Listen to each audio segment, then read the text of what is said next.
شوفوا لي هالصورة. هاي الصورة تظهر 5 رؤساء أمريكيين سابقين في جنازة الرئيس الأمريكي الأسبق جيمي كارتر. ملفت بحق إنك تشوف 5 رؤساء أمريكيين من بيل كلينتون إلى بوش الابن إلى أوباما مرورا ببايدن وصولا لترامب موجودين لحضور جنازة زعيم أمريكي سابق.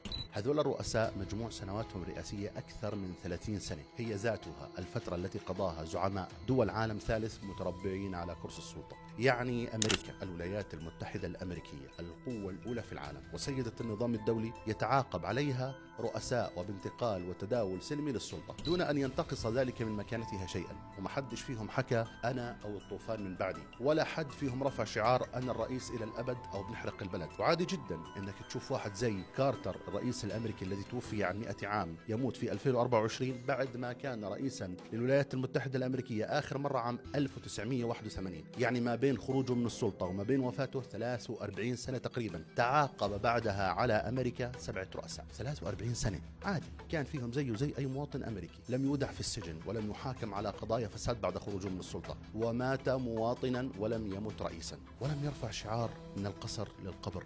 غريب.